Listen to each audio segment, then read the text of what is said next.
Hari ini kita bisa berkumpul di ruangan ini untuk melaksanakan sosialisasi guru penggerak oleh Ibu Indri Widyastuti dengan tema Pendidikan menurut Ki Hajar Dewantara dan Budaya Positif.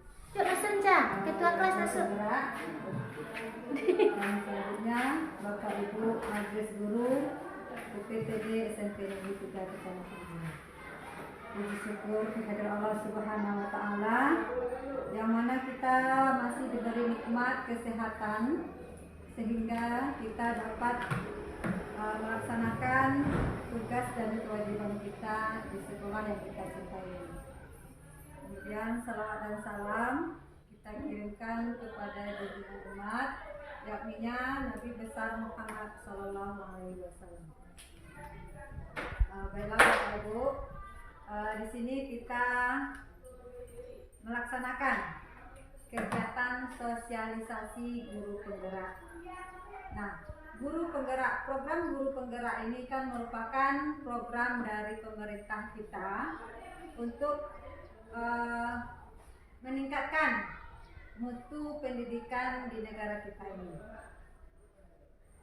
Jadi dengan adanya nanti guru penggerak ini, mudah-mudahan apa yang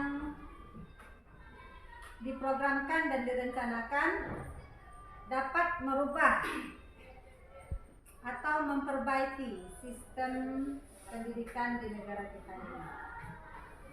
Nah, kemudian di sekolah kita ini kan ada tiga orang guru penggerak. Salah satunya Ibu Indri Widyastuti yang merupakan guru bidang studi bahasa Indonesia. Nah, jadi untuk itu kita mengharapkan dengan adanya guru penggerak ini dapat mengimbaskan ilmu-ilmu yang mereka dapatkan di program guru penggerak ini kepada kita semuanya di sini. Jadi kalau mereka sudah belajar mendapatkan ilmu yang lebih, tentu kita dapat imbasnya. Kita tentu dapat juga memperoleh ilmu dari beliau. Jadi gunanya itu untuk meningkatkan cara belajar anak kita, kreativitas anak kita, supaya tercapai tujuan pendidikan nasional. Nah, jadi untuk itu kepada kita semua, dalam kegiatan ini marilah kita laksanakan dengan sebaik-baiknya. Mari kita ikuti dengan penuh dengan serius. Ya. Jadi apa yang disampaikan oleh narasumber kita ini nanti oleh guru penggerak ini bisa pula kita terapkan atau kita aplikasikan dalam pembelajaran di kelas kita nantinya. Karena nanti tujuan akhirnya kita juga akan nanti jadi guru penggerak kan gitu. Jadi dimulai dengan Bapak Ibu yang ini yang tahap sekarang ini sudah dimulai. Jadi untuk kita tentu belajar dulu kepada yang sudah duluan kan begitu. Jadi mudah-mudahan apa yang beliau dapatkan bisa pula kita dapatkan kembali dari beliau dan bisa juga kita terapkan dan aplikasikan kepada anak-anak kita di kelas supaya pembelajaran kita tetap kondusif dan mencapai pembelajaran yang efektif bagi anak-anak kita. Mungkin demikian saja. Mudah-mudahan acara kita ini berjalan dengan lancar dan terima kasih kepada Bapak Ibu yang sudah bersedia mengikuti kegiatan kita ini. Mudah-mudahan apa yang kita lakukan menjadi amal ibadah hendaknya di sisi Allah Subhanahu wa Ta'ala. Ya, mungkin demikian saja. Kalau ada yang salah mohon dimaafkan. Wabillahi taufik wal hidayah. Assalamualaikum warahmatullahi wabarakatuh. Penyampaian materi sosialisasi guru penggerak oleh Ibu Indri Widyastuti SPD tentang pendidikan menurut Ki Hajar Dewantara dan budaya positif. Kepada Ibu Indri dipersilakan. Terima kasih yang diucapkan atas kesempatan yang diberikan, juga atas kesukarelaan ibu-ibu untuk hadir dalam acara sosialisasi pengimbasan modul filosofi Ki Hajar Dewantara dan budaya positif. Alhamdulillah, selama 2 bulan ini Indri sudah mengikuti pendidikan guru penggerak yang rencananya akan berjalan selama 9 bulan. Yaitu yang pertama, pendidikan menurut Ki Hajar Dewantara. Kenapa Ki Hajar Dewantara? Karena Bapak pendidikan kita adalah Bapak Ki Hajar Dewantara atau disebut juga dengan Bapak KD. Jadi Mas Nadiem, Menteri kita, berusaha untuk mengembalikan imbas kali ini. Yang pertama itu apa pendidikan sebenarnya menurut Ki Hajar Dewantara. Lalu tujuan pendidikan itu apa? Apakah sama tujuan pendidikan yang selama ini kita lakukan dengan yang akan disampaikan sesuai dengan Bapak Ki Hajar Dewantara? Lalu apa hubungannya dengan Merdeka Belajar? Kita kan sering mendengar apakah itu di media sosial atau yang lain-lainnya, Merdeka Belajar, Merdeka Belajar. Nanti apa hubungannya nanti dengan Merdeka Belajar? Selanjutnya, lalu apa itu profil pelajar Pancasila? Itu yang akan kita bahas pada modul 1 pendidikan menurut Ki Hajar Dewantara.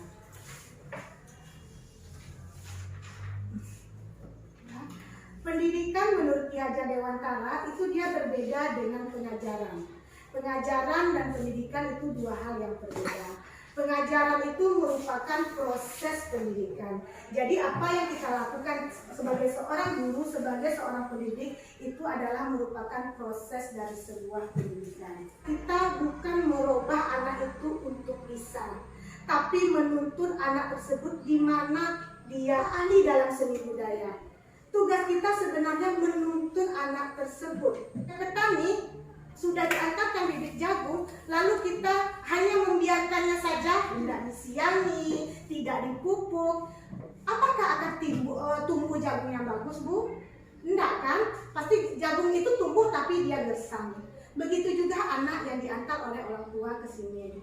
Dia bibit jagung, tapi di sini kita rawat, kita beri pembelajaran, kita tanamkan budi pekerti. Nanti maka ketika dia kembali ke masyarakat, dia akan tumbuh menjadi bibit jagung yang unggul. Sekali lagi, jangan kita harapkan bibit jagung berubah menjadi padi. Tapi selama kita menanam pasti akan ada namanya hama, akan ada namanya rumput. Itu tugas kita untuk menyayanginya. Kita beri pupuk, kita beri kasih sayang. Mungkin itu perbedaan yang Indri rasakan sebelum mengikuti guru penggerak dengan sesudah mengikuti guru penggerak. Merdeka Belajar itu apa? Guru sebagai among menuntun murid mendapatkan kebebasan dalam belajar, mengembangkan segala potensi, bakat dan minat yang dimiliki sesuai dengan kodrat alam dan kodrat zaman, dengan menanamkan budi pekerti. Ada 3 hal di situ. Yang pertama, guru sebagai among. Among itu apa? Among itu menuntun. Berarti kita menuntun murid. Yuk, anak ibu, kamu adalah bibit jagung. Ibu akan tuntun kamu menjadi bibit jagung unggul. Jadi kalau nampak anak ibu sudah ahli, dia menanamkan, kita akan tuntun. Tapi tanpa kita melepaskan pembelajaran yang lain. Yang kedua, anak itu memiliki 2 kodrat. Kodrat alam dan kodrat zaman. Pertama, kodrat alam.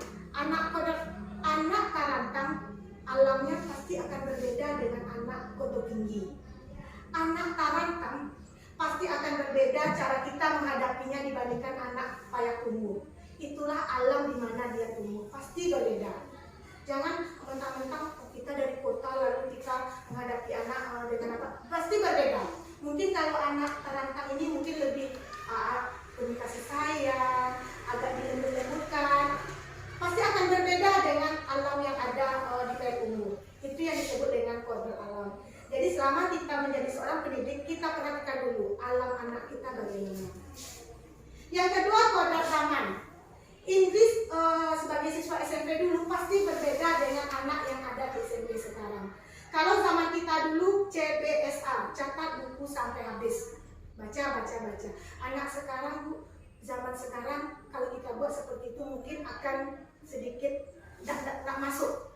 Mungkin anak sekarang maunya dengan IT, mungkin itu yang disebut dengan kodrat zaman.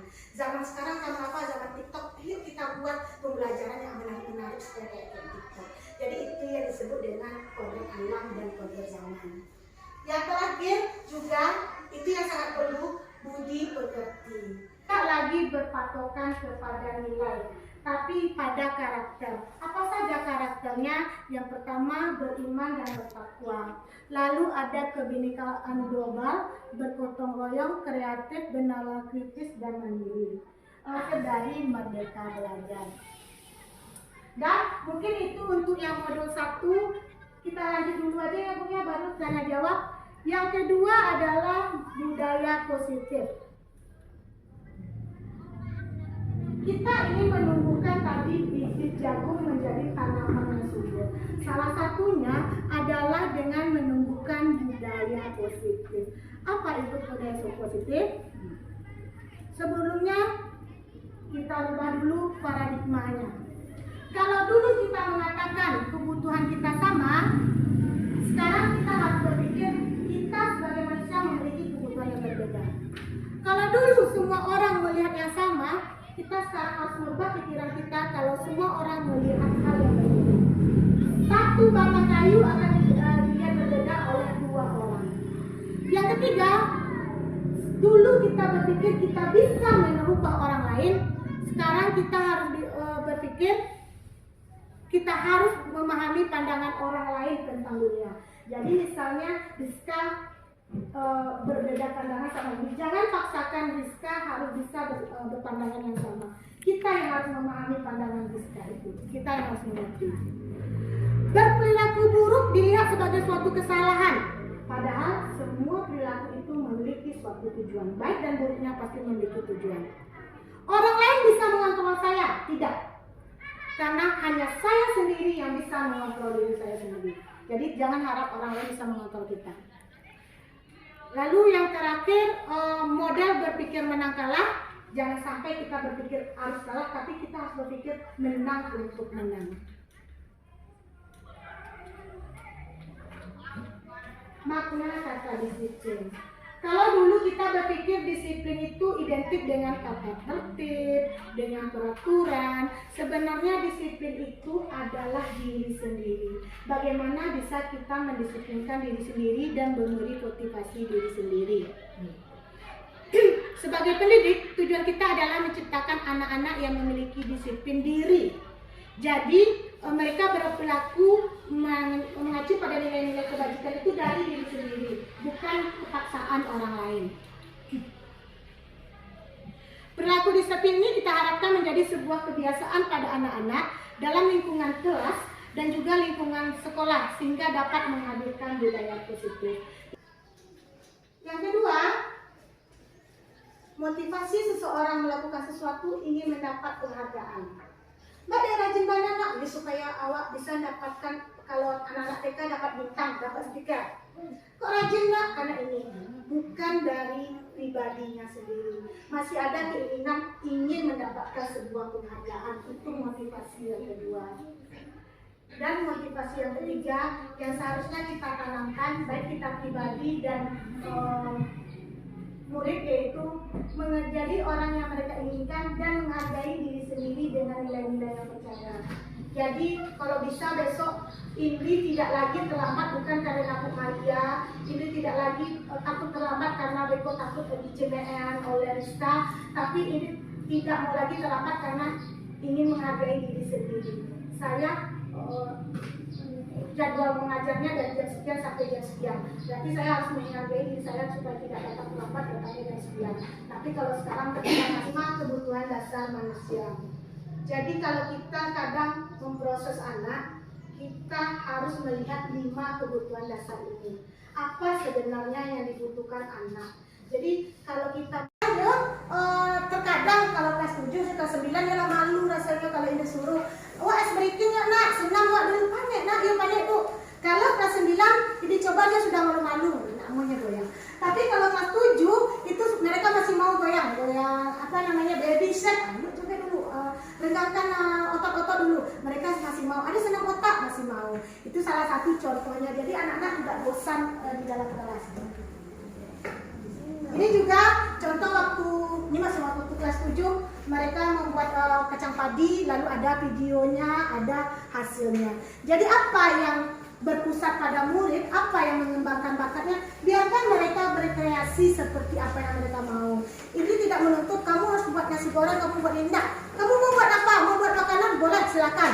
Ada juga yang Saiful 73, Bu, awak buat mobil-mobilan, ya boleh, silakan. Kamu sukanya mobil-mobilan, silakan. Nanti buat videonya bagus-bagus. Bu, boleh kan bawa sekolah? Bu, boleh. Nanti kita makan bersama-sama. Lalu dibuat juga hasilnya seperti itu. Itu contohnya. Kalau kita tidak fokus memberikan materi itu, pasti anak tidak mengerti. Sebanyak itu yang dipapang anak, materi yang tidak mereka sukai adalah materi teks helaku. Nah, mungkin tahu ya 72. Ketika bertanya apa perilaku yang kamu pertahankan, dibuatnya Rina apa tanya, kami tidak akan keluar masuk lagi, Bu. Mereka yang membuatnya, kami tidak akan keluar masuk lagi ketika belajar. Sama Rama sama Abdul Latif. Dibuatnya emang dibuatnya. Berarti mereka pokok akui diri sendiri. Itu aja, kita tidak maksa-maksa. Nah, untuk keyakinan kelas, ini yang baru dilakukan 1 minggu ini seperti yang 92. Yang pertama melakukan sosialisasi. Lalu setelah itu indikasi kertas post-it, silakan buat satu keinginan kelas impian kamu di kelas 92 ini. Buat nama, Bu, nggak usah. Silakan kamu buat apa yang kamu rasakan, apa yang kamu inginkan untuk kelas ini. Maka di tempelnya ada yang mengatakan, tidak ada lagi teman yang meminjam pena. Ada itu, nah, bukan masalah pinjam pena, Bu. Kadang rasa pinjam pena satu nggak balik, Bu. Ternyata ada itu, berarti keamanan dan kenyamanan ada. Lalu tidak ada lagi teman yang membuli. Ada yang membuli, Bu, aduh. Tidak ada lagi sahabat yang bertengkar di kelas. Pokoknya dibuat semuanya sebanyak 30, lalu Indri kelompokkan. Kalau yang masalah pinjam-meminjam, membuli, berarti apa yang kita butuhkan di kelas ini, nak? Kenyamanan. Berarti kita harus meyakini, harus menjaga kenyamanan di kelas ini. Itu yang disebut keyakinan. Baru 1 hari Indri melaksanakan, alhamdulillah sedikit, tapi belum semuanya, ada sedikit perubahan. Perubahannya apa? Ketika Nabil membuli Haikal, ditegur oleh teman perempuan. Hoi, jaga kenyamanan. Ketika ada temannya yang makan atau membuang sampah, hei, tanggung jawab kebersihan. Ini adalah salah satu contoh respon. Sebenarnya seharusnya ini tidak hanya Silvi saja, tapi hanya Silvi yang mau waktu itu. Perkenalkan, nama saya Silvi yang tidak dari kelas 1.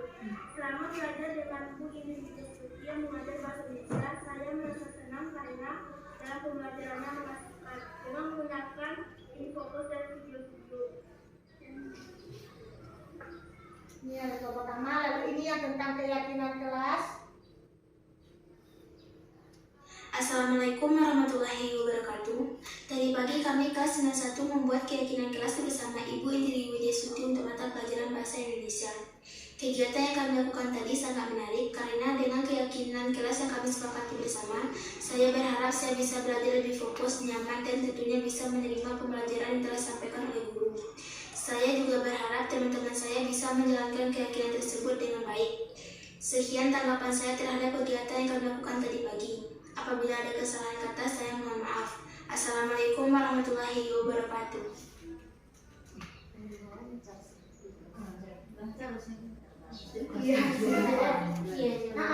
Iya, Bu, apa sampai terserah, pokoknya apa yang Silvi rasakan. Coba tanggapi, beri aja tanggapan. Ini Silvi 91. Iya, ini baru bertemunya di 9. Selanjutnya ada refleksi dan rencana perbaikan. Selama 2 bulan ini mengikuti guru penggerak, jujur ada refleksi yang dilakukan. Yang pertama, masih kurang konsisten. Kadang ada timbul keinginan, ya, ini bisa berubah. Tapi kadang maju mundur, masih kurang konsisten, itu diakui. Yang kedua, mungkin masih membutuhkan banyak dukungan dari ibu-ibu yang lain, rekan-rekan yang lain. Karena dukungan itu sangat diperlukan. Kini rasanya misalnya kok peraturan seorang aja aku beko pas mata pelajaran yang lain ternyata enggak, itu mungkin yang dukungannya. Silakan Mandel. Lalu mungkin yang terakhir merubah mindset warga sekolah termasuk murid tentang disiplin. Nah, disiplin itu untuk diri pribadi, mungkin itu yang perlu sekali. Bukan untuk ibu, bukan untuk mengharapkan ini, bukan untuk itu untuk diri pribadi. Lebih konsisten itu insya Allah, bismillah berusaha. Soalnya rasanya mungkin ada sedikit tadi Bu yang motivasi ketidaknyamanan dan hukuman. Guru penggerak aja mau di YouTube. Mungkin ada sedikit motivasi itu, sebenarnya itu salah. Hanya ingin dipuji orang baru kita itu mungkin salah, mungkin ingin merubahnya menjadi saya melakukan ini untuk diri saya sendiri. Terserahlah orang lain bilang apa. Mungkin itu yang ingin perbaiki.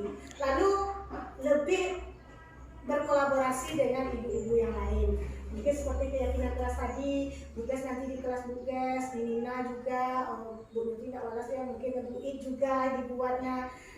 Lalu selanjutnya kalau bisa nanti mungkin ada program-program yang berhubungan dengan disiplin ini, tapi tentu tidak semudah itu, karena yang pertama yang akan kita lakukan ini adalah satu sekolah. Jadi nggak mungkin langsung, oh Nera ini mulai kok enggak. Mungkin secara bertahap. Cara bertahapnya sepertinya tadi ini mulai dari kelas dulu. Kelas yang ingin diajar. Di kelas 91, 92 dan kelas 7, kelas 71 sampai 73 rencana akan dicoba. Mungkin dari kelas dulu. Nggak mungkin langsung dari sekolah daerah gitu. Dan mungkin yang bisa disampaikan dari sosialisasi modul pendidikan menurut Niaga Dewata dan disiplin atau budaya positif. Terima kasih, saya kembalikan kepada moderator. Assalamualaikum warahmatullahi wabarakatuh. Bisa berpikiran positif untuk cari jalan keluar, banyak kejadian seperti ini. Nggak tahu aja, nggak tahu, nggak ada aja. Mungkin itu salah satunya yang dipelajari. Segitiga pendidikan itu ada yang dari orang tua, ada dari sekolah, ada dari masyarakat. Pendidikan itu bukan hanya dari kita gitu. Harus ada dari orang tua juga, harus ada dari masyarakat dan juga harus ada Itu yang susah kita. Sementara pemerintah membuat aturan bukan keyakinan ya, aturan. Guru harus begitu. Iya. Rombel sekolah harus sekian. Ya. Sementara yang kita hadapi anak yang seperti ini. Contoh di rombel. Makanya tadi Ibu disebut salah satu kodrat alam. Menghadapi siswa tarantang itu sangat berbeda dengan menghadapi siswa iya, iya, yang mencoba iya, yang itu pasti sangat beda gitu. Itu makanya Indri, anak merdeka belajar harus merdeka. Iya. Ada mereka belajar, ada mereka mengajar. Ya, mereka belajar, mereka Daerah mengajar. daerahnya. Iya. Karena alam kita berbeda dengan alam Iya. kita. Kalau kan rasa-rasanya mulai hari ini sampai berikutnya kan merdeka belajar. Iya, mereka belajar. Kalau merdeka belajar, guru kan sebagai penuntun. Perhatikan anak kodrat alam dan kodrat zamannya. Berarti tujuan pelajaran mata pelajaran kita berbebas rasanya merdeka belajar karena kita melihat kodrat alam anak, kodrat zaman anak, luas cakupannya. Iya. Kalau begitu gimana nanti caranya kita menerapkannya? Teknik sekarang. Iya. Jadi yang Ini kita nanti di sini- kalau dibawalah ke Iya, forum yang lebih iya, besar. memang itu sama apa yang Iya. sudah dituangkan, dijelaskan oleh Ibu Nursiat Malinda. Saya juga berprinsip seperti itu. Masalahnya kita punya tuntutan. di mata Iya. pelajaran seni budaya umpama. Di seni budaya saja ada 4 cabang. Ada musik, ada rupa, ada teater, dan tari. Nah, di 4 cabang ini tidak semuanya anak sama Iya. dengan kan. Nah, fungsi kita adalah penuntun. Di penuntun ini kita Kita sama-sama sekolah di kampung. Iya, CBS. Iya, CBS anaknya untuk masuk kami saja terbiasa. Iya. kan CBS di belakang. Sama dua. Iya. Jadi intinya lagi kan kita lihat. Jadi kalau kita lihat dari faktor-faktor tadi kan bagaimana kondisi orang tuanya, lingkungannya. Itu mungkin kesimpulan akhir untuk kita semua. Mungkin dari segala anak dan keluarga, mungkin coba aja kita dulu. Kita coba aja dulu. Kita sebagai dulu berusaha kita dulu. Sebagai penuntun sebagai penuntun tadi berusaha waktu. Ya mungkin kesimpulannya kayak gini, Ibu Indri, mungkin di suatu wilayah, ibarat kita beternak tadi, mencontohkannya pada pertanian. Di daerah lain mereka mengurung ternaknya karena mereka sudah potensi dengan lingkungannya bagus, ada rumput bagus, sehingga ketika dibuka pintu yang ternak tadi langsung pergi sendiri. Nah, terus sementara lokasi kita juga ada ternak, ada kandang, karena tidak ada rumput di sana, dibuka betul pintunya dia tidak akan keluar, maka kita yang dirasakan betul sama dia. Itu contoh ini. Ya, contohnya yang ibu karena waktu psikolog ya. Apa yang ibu sampaikan kepada ini, insya Allah akan menjadi PR bagi ibu ke depan. Cuman dari yang ini harapkan mungkin coba diri kita aja dulu. Nah, coba bermula dari diri kita dulu, semampu kita, sebisa kita sebagai seorang petani. Itu saja dulu. Walaupun kadang petani itulah menyanyi lah, kok kira ada penyakit lado kan? Saya lado aja dulu, lado itu lancar kan?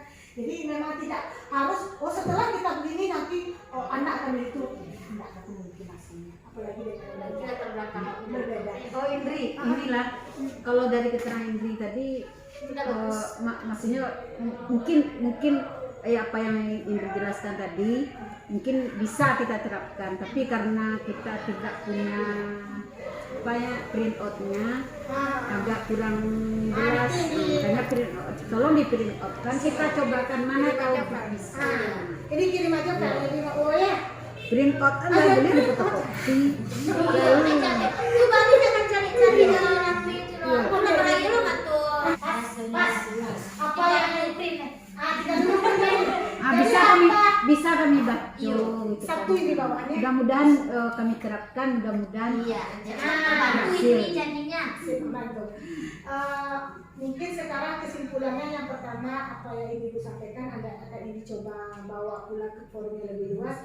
Yang kedua, kesimpulan yang kedua, kita coba dari diri sendiri dulu. Salah satunya mungkin keyakinan kelas. Nanti Indri print out apa? Keyakinannya tuh Lebih meyakini. tak aturan ya. Bukan aturan. Kalau aturan itu terpaksa. kalau di PKN itu kesadaran, kalau dari dalam diri menumbuhkan kesadaran. Dan terima kasih ibu-ibu atas kesempatannya untuk menghadiri sosialisasi ini. Semoga apa yang disampaikan bermanfaat juga untuk kita semua, tidak hanya oleh Indri. Jadi jangan sampai di Indri, tapi juga untuk ibu-ibu semua. Walaupun sebenarnya itulah kalau diceritakan Ibu Penggerak tuh tiap hari tugas. Sebetulnya banyak yang bisa dipetik dari apa yang ini disampaikan tadi.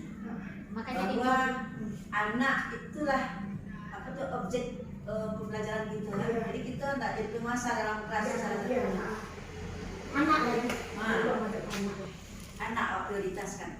Bahwa harus tahu karakter anak. Karakter anak masing-masing. jadi bisa Indri mungkin saja tuh Indri dari yang pecah bangsa itu daya tuh nggak tujuh deh kalian kalau main drama kalian main drama itu ya balik karena labu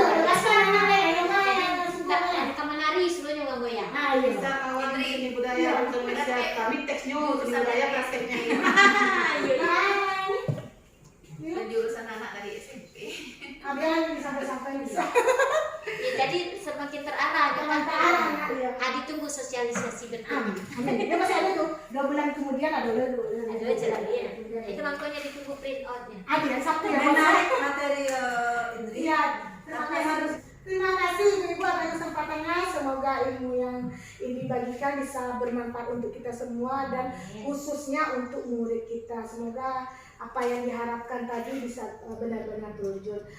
Kalau ada salah mohon maaf. Wabillahi taufiq wal hidayah. Wassalamualaikum warahmatullahi wabarakatuh.